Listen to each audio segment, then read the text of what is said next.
Ayan.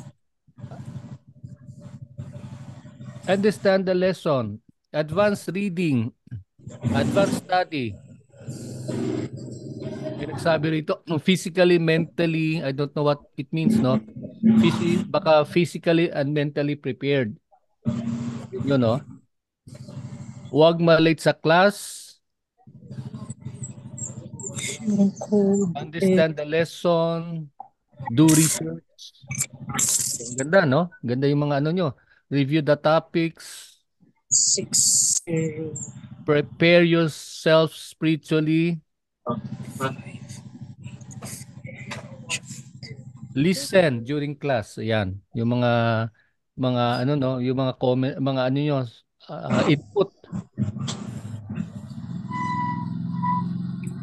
Okay, sige po. So, I think ayan, no, lalong dumadami. Huwag malate sa class. Ayan. Advanced study. Yeah, almost pari-pareho naman yung ano ng iba.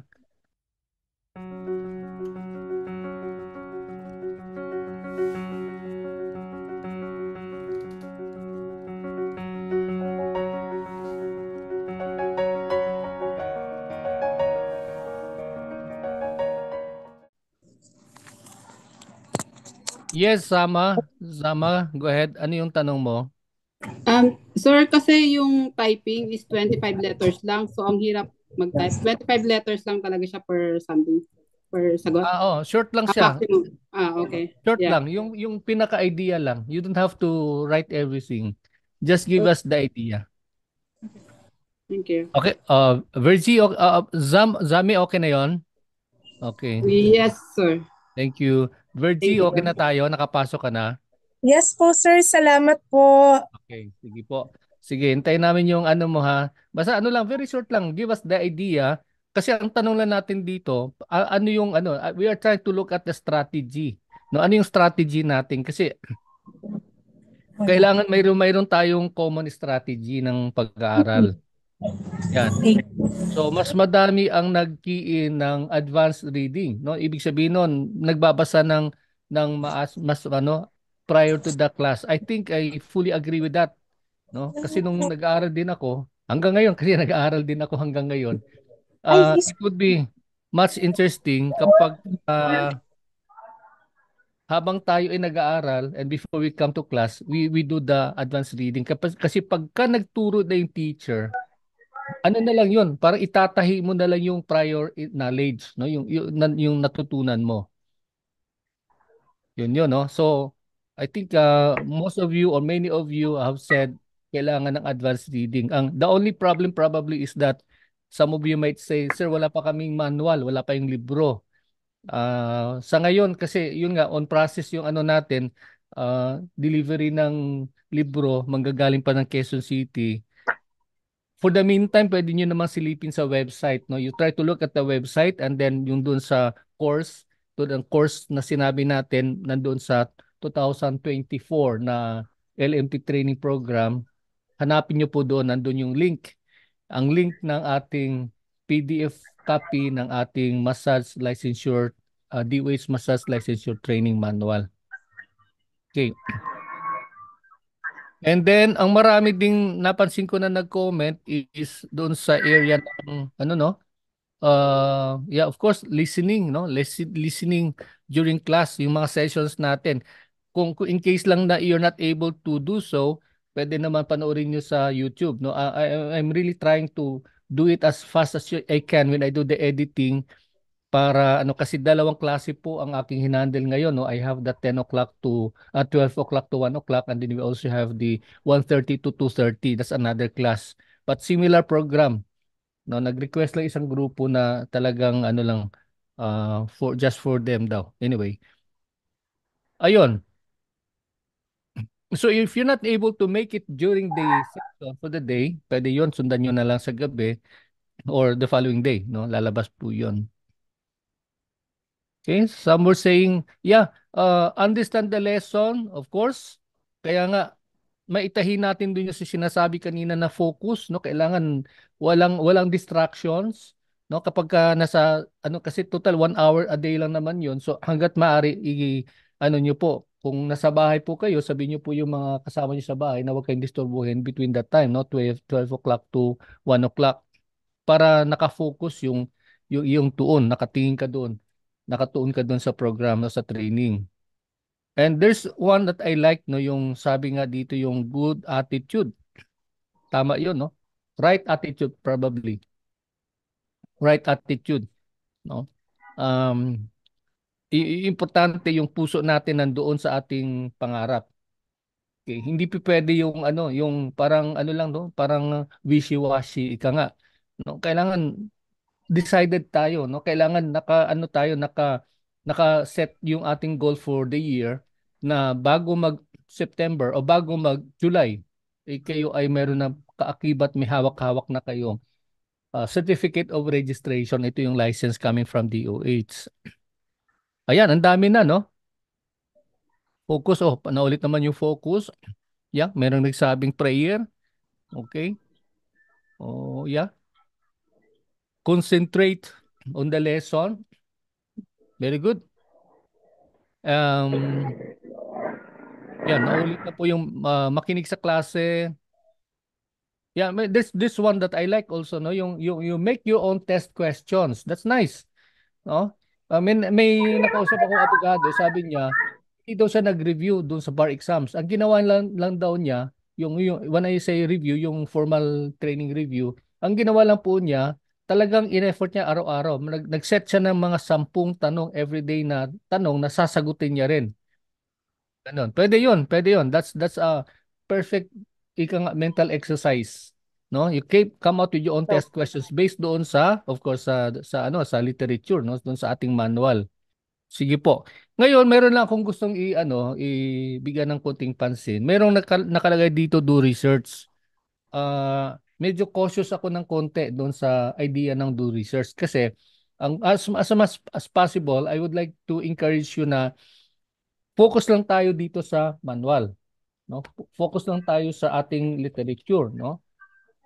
Pagka kasi minsan, meron tayong mababasang mga ibang mga libro or even yung sometimes, no, yung iba sa atin mahilig mag-research sa internet.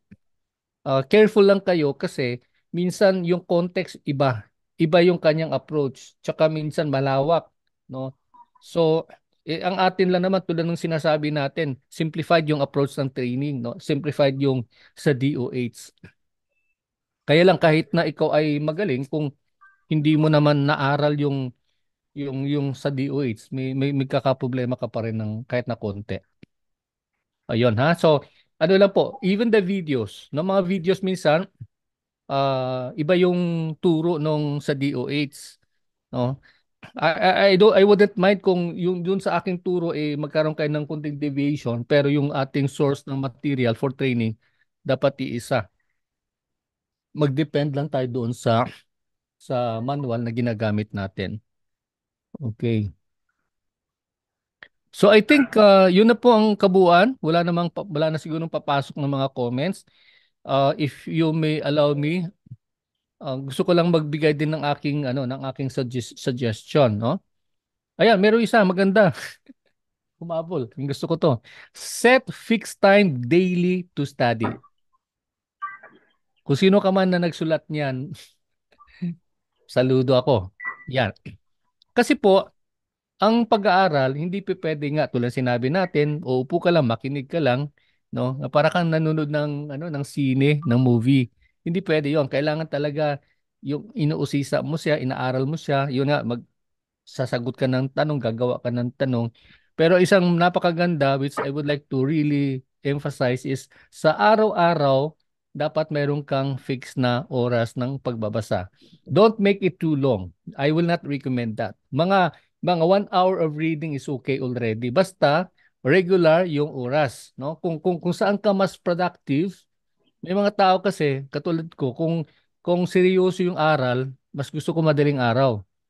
Kasi yung aking mind very fresh, no? But may iba naman, iba yung style, iba yung kanilang preference. Mas gusto ng iba, yung iba kahit na tahimik, masaya sila ron nakakapag-aral. I'm sorry, maingay. Hindi maingay. no? May music, may ganun, nakapag-aral. So, that will depend on your preference pagdating sa learning, no? Sa pag-aaral. Pero that make you have to make or set a specific time within the day na yun yung time na magbabasa ka lang, no? Okay po 'yon. Ito po ay maliban po doon sa 1 hour na class natin. Before class, at least mayroon kayong extra time to study or even after class, mayroon kayong fixed na Open na ba na? schedule to do your study.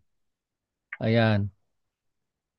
Sige po. So I think yun yung I think yun yung aking talagang gustong i-emphasize, no, sa pag-aaral. Yung pag-fix po ng daily time schedule, and then kung saan po kayo nag-aral na comfortable, you make sure that corner doon kayo lagi. Huwag kayong palipat-lipat. Yung minsan nasa labas ng bahay, minsan sa loob ng bahay, minsan nasa ibabaw ng sa ilalim ng puno ng kahoy, yung gano'n, no? So, dapat fix yun. Yun yung aking ano lang ha, yun yung aking naranasan. Okay, what else? Uh, yun. Pangalawa, avoid yung na-mention ko kanina, avoid any form of distraction. Kaya pagka nasa bahay ka, kausapin mo yung mga kasama mo sa bahay na pagdating po ng oras na, 2 oras yun ha, yung oras ng class at oras ng pag-aaral mo, kung pwede, huwag kang disturbuhin. Ayun. So 2 oras yon. Oras ng pagbabasa, yung prior reading, and then yung during class. Okay, para manatili mong para manatili mong nakafocus ka doon sa iyong pag-aaral. Pangatlo, perhaps I think this is one of the most important na strategy is balikan natin yung ating yung ating yung goal setting, no? Yung goal setting natin. Ah, dapat ngayon pa lang, madalas kong sinasabi sa mga in the past for many years sa mga estudyante ko na pag kayo nag-enroll sa AUSA, dapat at the very day na pumasok ka, nag-enroll ka, nag-class, umating ka ng class, dapat convince ka na sa sarili mo na maging LMT. Ulitin ko yon. Okay? Kailangan ang iyong conditioning, LMT ka na. Alisin mo yung lahat ng mga doubts, no?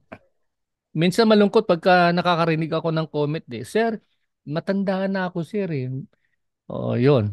Hirap akong mag-aral. Sir, isang reason is yung, sir, na CS kasi ako, sir, ng 3 beses. Hindi na makapag-memory. Maraming excuses. Ako, kapatid, seryosohan tayo sa training, no? Seryosohan tayo. Hindi pa pwede yung ganun. Huwag kang mag-entertain ng mga doubts, no? Kailangan fix ka na. Ulitin kong sabihin, ang exam ng DOH sa totoong buhay, hindi mahirap. Madaling-madali. 100 items, multiple choice, and nakalimutan ko palang banggitin na yung 100 items na yan, guguguli mo ng 4 na oras. Nakakatamad na yun. 4 na oras, 8, 9. Tama ba? 8, 9, 10, 11, 12. 12 o'clock. 8 mag-start yung exam, 12 o'clock ipapas yung papel. Kaya there's no point to be in a hurry, no? Yung iba kasi talagang bira na agad, sagot na agad ng mga ano. Hindi. Ako ang suggestion ko, which I will be actually tackling more on this during the final coaching natin kung magkakaroon tayo ng time for that, is pagka sumasagot sa exam ng DOH, uh, skim mo muna. Basahin mo lahat, no? Basahin mo lahat. Huwag ka muna sumagot. Or kung talagang very sure ka sa sagot, pwede mo sagutin 'yon dahan-dahan. Okay? Wag mong gagawin yung ginagawa ng iba na nagtitake na exam, ng mga bar exam, ng mga board exam, na talaga naka-focus per item. Hindi aalis hangga't hindi nasagot yung item na 'yon. Hindi pwede 'yon. Hindi pwede 'yon. I don't know to some of us here na mga PRC holder, mga license, o yung mga nag-review din sa mga ibang training centers na hindi tinuturo 'yan ng mga experts, no? Ang sinasabi lagi ng experts is you do the skim reading while you're going through the material. Kung anong sigurado mong sagot, sagutin mo na, ganon. And then when the second time around, babalik ka, saka mo na sasagutin na medyo kailangan mo na mag-isip, no? At yung pinakapanghuling pagbabasa mo uli sa mga test questions na 100, is yun na yung mga pinakamahirap. No, yun na yun. Yung medyo ano, ang strategy ng DOH is ganito eh. Pagka nagbibigay ng mga choices ng sagot, kaya yun nga, sabi natin medyo analysis na ngayon, analytical yung approach, no? Situational. Kailangan ano mo, minsan kasi naglalabas ng DOH na almost similar answer. Pero yung sagot na yan na sa tingin mo parehong-pareho, mayroong isa pa rin na pinakatama. Ganon. Okay? It could vary depende doon minsan sa date, minsan sa spelling, no? Yung mga ganon. Kaya yun yung titingnan mo na maigi. So ulitin ko, hindi ganun kahirap yung exam. Basta importante lang is meron ka yun, preparation na maganda, maayos, and then uh, other matters pag-usapan natin yun regarding doon sa ano ba yung mga strategy. Anyway, so maraming salamat sa inyong mga inputs, no, sa inyong mga suggestions regarding doon sa pag-aaral. Kaya lang tulad ng sinabi ko, tatlo lang gusto kong i-emphasize. Number one, come out with a daily schedule of personal study. Okay, number two, kailangan wala kang distraction, na focus ka and you ask your family members to help you out. Wag kang didisturbuhin during time of study. And number three is kailangan talaga na ayun, uh, linawin mo yung yung goal mo sa buhay, no, at this point in time. Gusto mo maging LMT and then yun yung maging panalangin mo araw-araw. Lord, inaangkin ko na to. Ako ay isang LMT na, no? Isang ganap na LMT. Sa larangan ng I don't know if you've heard of the term NLP, no? Neuro Linguistic Programming. Neuro-linguistic programming. Ang mga proponents ng ganitong klaseng kaisipan which I also agree, no, is yung kailangan mo ng yung isip mo at yung binibigkas mo consistent. Yung gusto mo, yung sa sinasabing binibigkas ng bibig mo consistent. Okay, and that becomes the reality. Yun din yung sinasabi natin. Okay? Wag yung isip mo maging LMT pero ang binibigkas ng bibig mo ay negative, no? Paano kaya? Mapapasa kaya ako? Kaya ko ba to? Matandaan na ako? Parang hirap naman. Ang dami naman ganito. Ang dami ng tanong. Walang ganun, ha? Okay? So, yeah. Kung mayroon kayong additional comments, probably you could PM me later. Baka may mas maganda kayong mga strategy, no? Ito ay pinag-usapan natin strategy ng pag-aaral. Okay, tutungo na tayo ngayon sa next na gagawin natin today, yung mga ating quizzes. No? I have prepared 4 questions for you to answer and tulad nung ginawa natin kanina, sagutin ninyo using your cellphone yung tanong. No? Tingnan natin yung una. Ang tanong, who is the father of Swedish massage? You have 5 seconds to answer that. Aten? Sir, wala na po akong telepono. Gamitin niyo po yung cellphone na sa pagsagot. Ay, Ayan, lumabas na po yung sagot wait ng lang iba. po sir ha. Mag-ibalik ko na lang po. Okay. So, tapos na po, no? 10 seconds, mabilis. Okay. Bakit? So, ang sagot dito, the father of Swedish Johan massage, Dr. Johan Menz. ang sagot ay si Per Henrik Ling. Yan. Okay? Sige lang, ano lang po ito, laro-laro lang 'tong ginagawa natin, ha. Okay? Hindi po si Dr. Johan Mesger. Si Dr. Johan Mesger ay ano yung, saan sa kilala? Si Johan Mesger ang siyang nagbigay ng katawagan. No, siya yung Okay. rats, pesticides, ano yung word na gagamitin. Yun. Okay, of course hindi si Hippocrates. Si Hippocrates is a Greek physician na nagkwento. Sabi niya kailangan kung pwede gagamitan ng masahe, no? Kung may mga instances na kailangan gamitan ng masayong sagot. Okay, tingnan natin yung result. May result siya. Ayan, no? Wow. Huwag ka na yan. Si Eliza ang number 1, 934. And then si Sheena. Sino tong hula hoop? Gumamit naman kayo ng tamang pangalan. Si Puffy tsaka si Ashley at si Tinky. Okay. Sige. Laro lang to. Laro lang to. No? Sunod na tanong ito. Tingnan natin.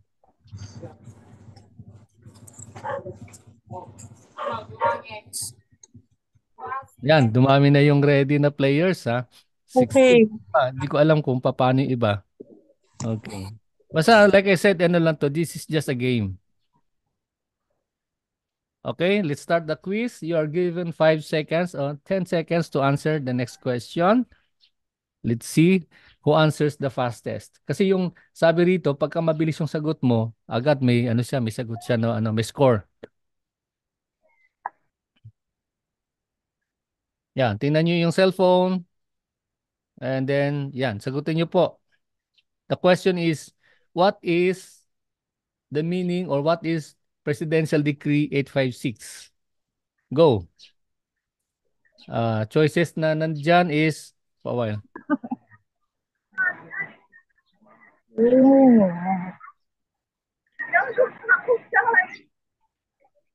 ayan. So, we have here, as we said, 10 seconds lang po yung palugit na hinihingi dito na ano, sagutin yung tanong. You have, the correct answer is the Code of Sanitation of the Philippines. Anong bahagi ng anong bahagi ng PD856 yung about the massage? It's section chapter 13 na ang pamagat ay massage and sauna bath establishments. Okay, so this is the correct answer. Let's see who got it right and who got it first. Yan, si Elisa pa rin. 934 points. Okay. Sige. It's fun, ano? Nakakatuwa.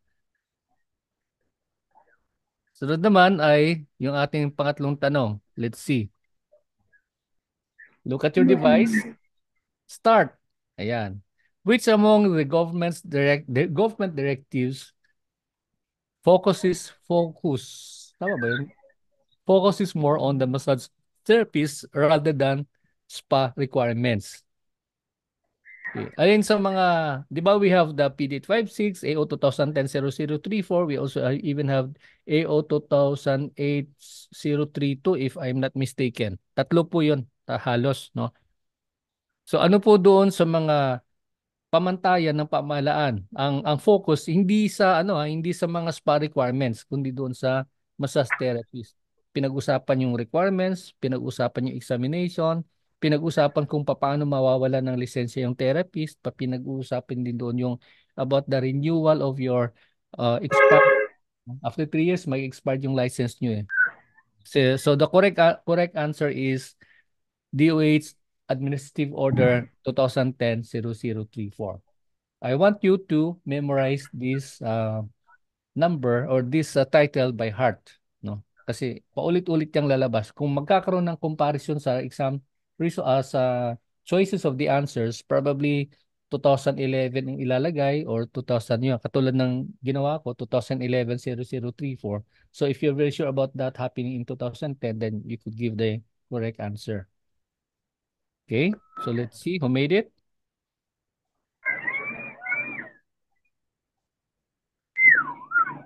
Yan. O ba? Oy, sumasabay na si Hula Hoop. Sino kaya tong si Hula Hoop na to? Ayan, si Hula Hoop daw yung pinakamabilis, no? Si Albert, no? Mabilis din siya. Nasagot niya agad. Okay.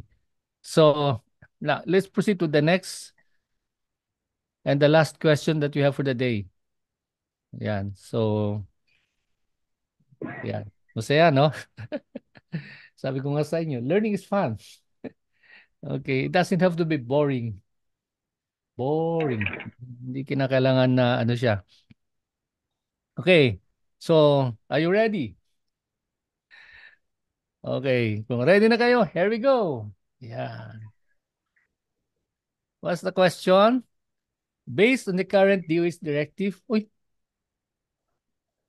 ayan. Can a massage therapist practice the profession even if he or she does not possess the certificate of registration? Sagot.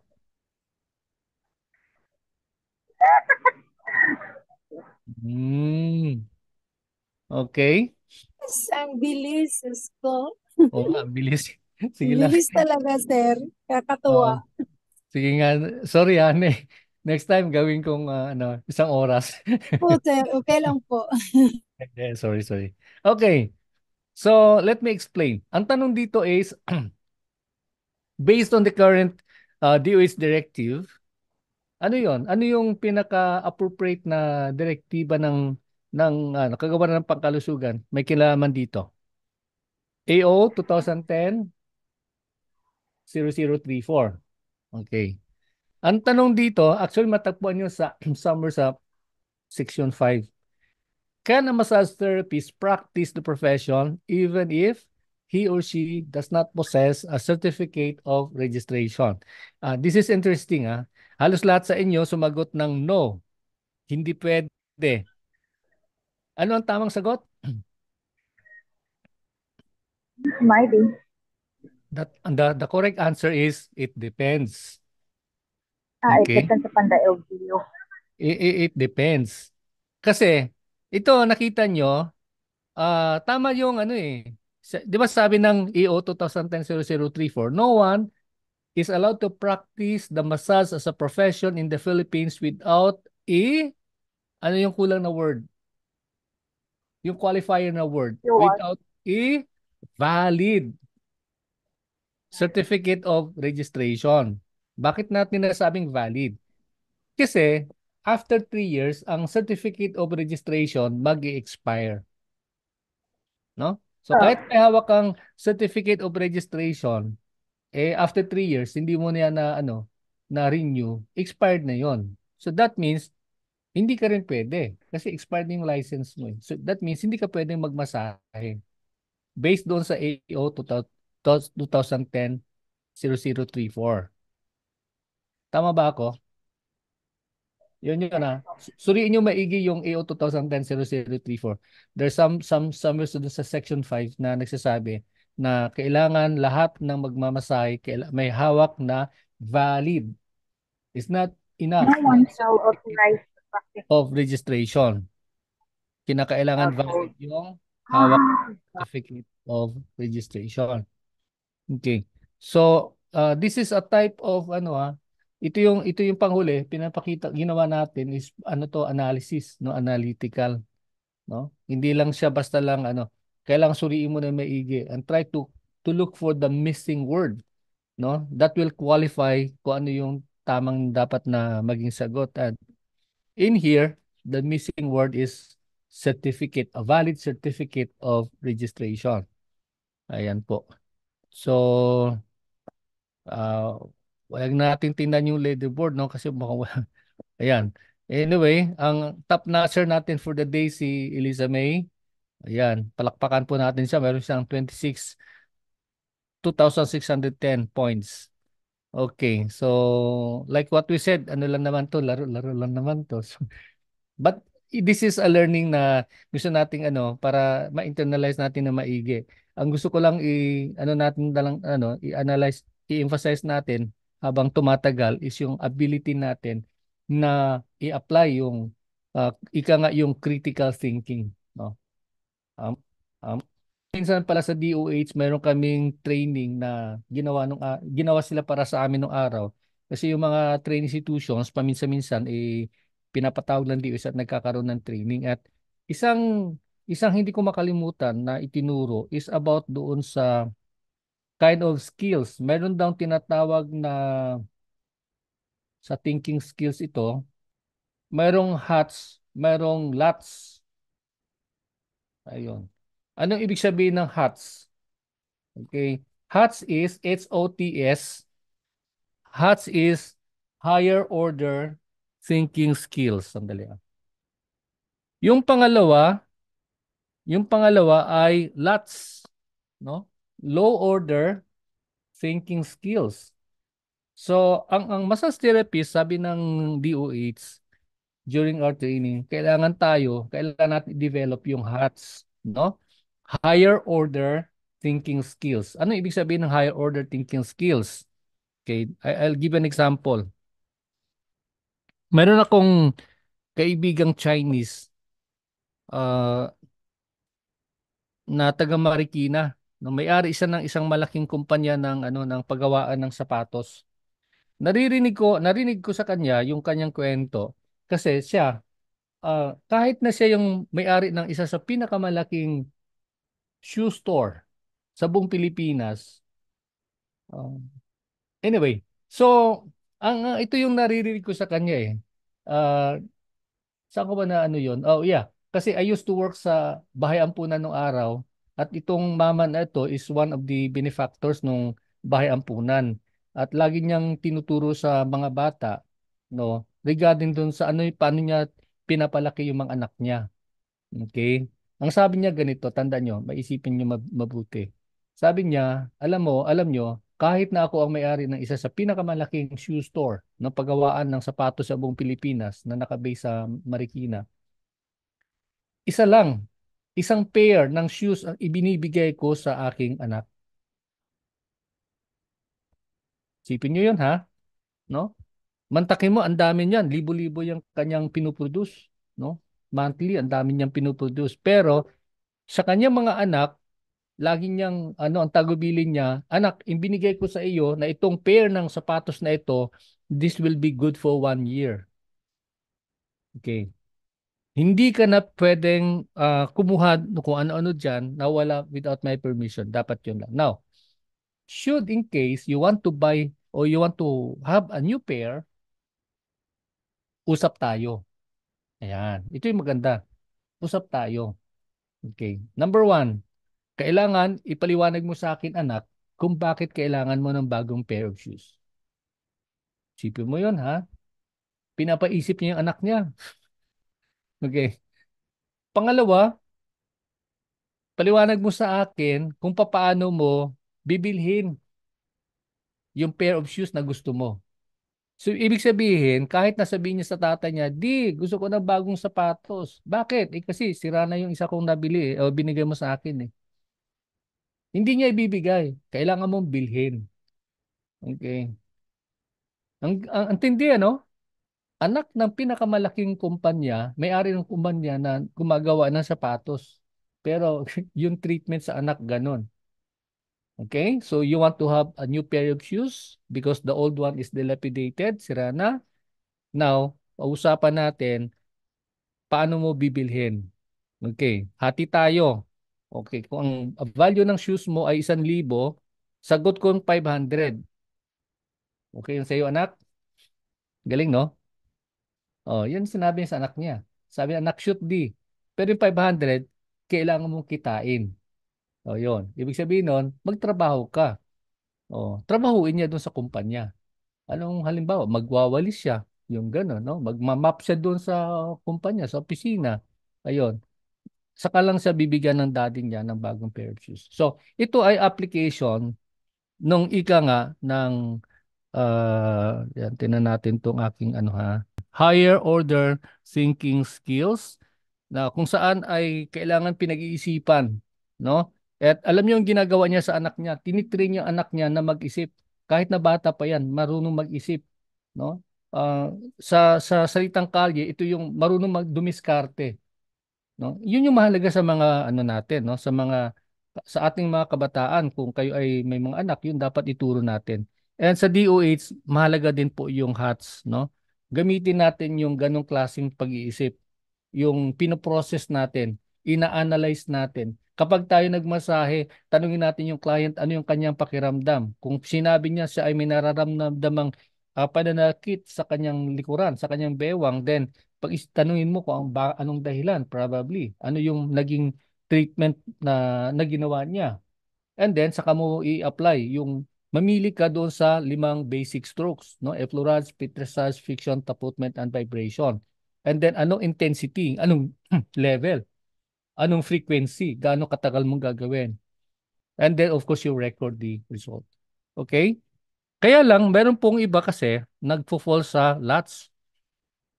Okay. Ano yung LATS? Yung LATS is the low order thinking skills. Ibig sabihin nun, ito yung mga tao na hindi masyado nagpo-process, hindi nasanay masyado mag-isip, no? Parang yan, magpamasahe, pag sinabi mo i-massage, massage lang siya, hagod lang siya, ganun yun. So, wag tayo maging lots, no? Kailangan tayo ay maging hots. Ganun yon. Yun yung tamang uri ng pag-handle natin ng ating client. Kaya, ganun din sa inyong examination sa DOH. Mahalaga na during the exam sa DOH is yun yung pag-process natin. Kaya, habang tumatagal, ihanda namin kayo na kailangan talaga yung conditioning natin na hindi tayo dapat malagay doon sa situation na ayun nga, maging careless tayo sa pagsagot, no? Madali lang exam, basta provided you are well prepared, you have studied your lessons well, and then every day, mayroon tayong mga readings na ginagawa, no? And then during class, you try to make notes, no? Parang nagsusulat ka, no? You prepare a notebook. Yung notebook kasi, yun yung doon mo ibalik-balikan yung mga ano mo, yung mga lahat ng mga naaral mo, doon mo isusulat. Yeah. Even if you have the book with you, kung mabibigyan kayo ng libro, dumating na siya yung libro, kailangan ninyo i-ano doon, no? I-notes. In fact, sabi ko nga minsan, kapag ang libro na binigay sa inyo ay malinis after the training, that means hindi ka masyadong nag-aral. Kailangan, ano yan ha, marami kang notations, minsan mga color coding, no? Share ko lang sa inyo, yung isang estudyante natin na, yun, one time lang nag-exam, based sa Manila. Pinakita niya sa akin yung kanyang silid. Hindi ko na kasi hanap yung kanyang pinakitang pictures na yung kwarto niya, alam nyo, punong-puno ng mga Manila paper. No? Nakasulat doon, sulat kamay, lahat ng mga importanteng mga dapat aralin. And there are times you have to take note of this. Kapag minsan sinabi ko 3 point o 3 star, ibig sabihin mo noon ng mga kasama, 100% lumalabas sa exam. Okay? Pag sinabi ko, oh, itong sasabihin ko, ano sa 3 star ito. 3 star, 3 points. Ibig sabihin nun, lalabas. Normally, lumalabas. One example is the meaning of massage. Almost every exam, lumalabas yan. No? Yung tanong of what do you mean, what is the meaning of massage? Madalas yan.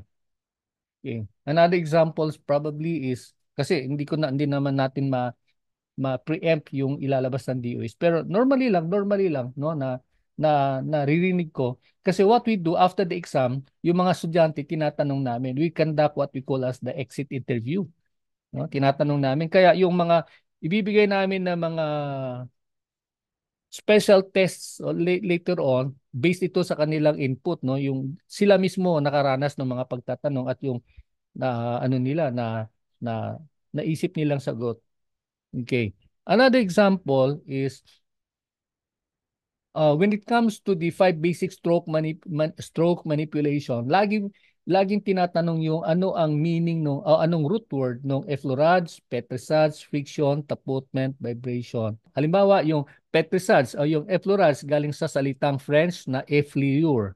Yung ganon, no? Yung mga nakakatawa nga eh. No? As in basic siya pero talagang kailangan nating alamin, no?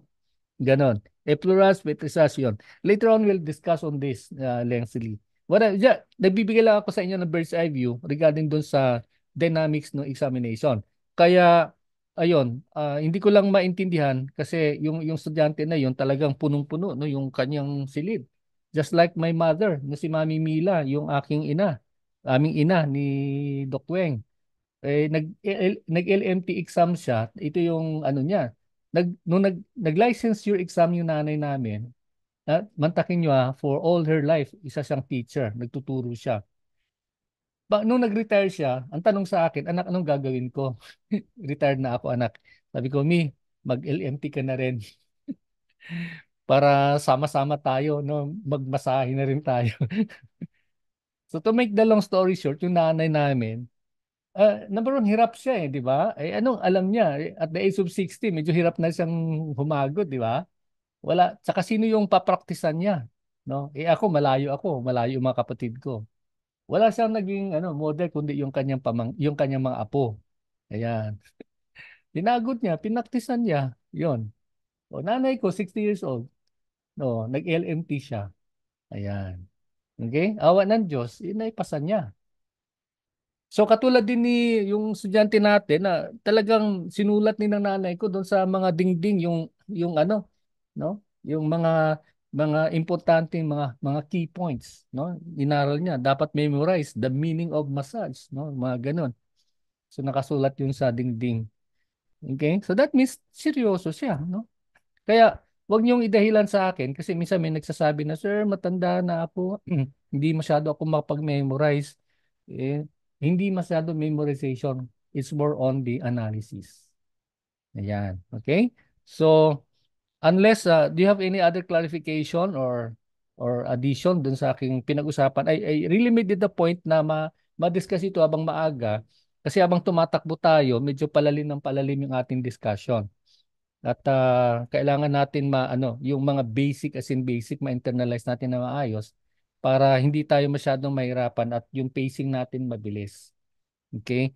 At gusto ko rin kayong i-heads up that soon after this, baka next week, may makakasama na tayo mga blind, no, na mga estudyante, visually impaired. I think there are 5 of them, no?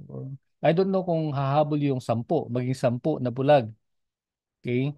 So, payag ba kayo na papasukin natin yung mga visually impaired sa klase natin? Yung kasama ni Rachel? Okay ba sa inyo?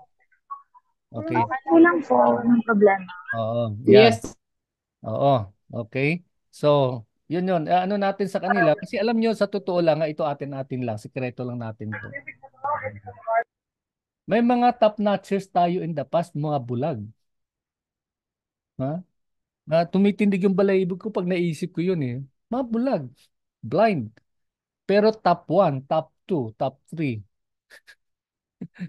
Oh, oh. Kaya sabi ko, wag niyo mamaliitin yung mga visually impaired.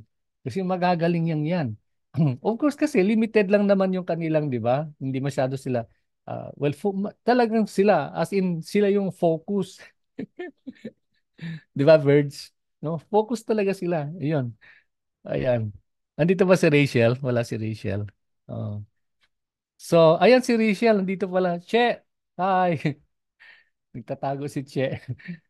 Ayan. So, yun yung pag-pray natin na makapasok sila and then hopefully it will cascade to the other areas. We are excited to bring them in, no? And hopefully makasama na sila next week. Okay, so wala nang ibang clarification. Are we good? Okay na po tayo. So, by next week, kung magkakaroon tayo, but normally Friday ko ginagawa yung mga evaluation na yan, we'll be using the website, na yung sa website na yun kasi mas mabilis po siya, tsaka accurate yung kanyang scoring system. Uh, yun yung ano natin ha. And then gusto ko lang kayong bigyan din ng paalaala na huwag masyado kayo maging conscious sa mga grades ha. Kasi minsan iba, nawala na ng gana, hindi lang nakapasa, ayaw na mag-aral, yung ganun. Hindi, wag niyo yung yon. Kasi grades lang naman yun eh. Ang importante lang, you finish the race. Ika nga, you complete the race. Tama ba yun? Natapos nyo yung race na panalo. Yon, hindi yung sa simula. Yung okay lang simula.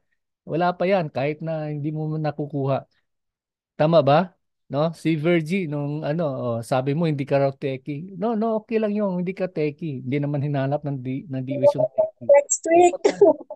Ang importante lang is tuloy-tuloy lang yung pacing natin and then gabayan na lang natin ng pagsasanay ng personal.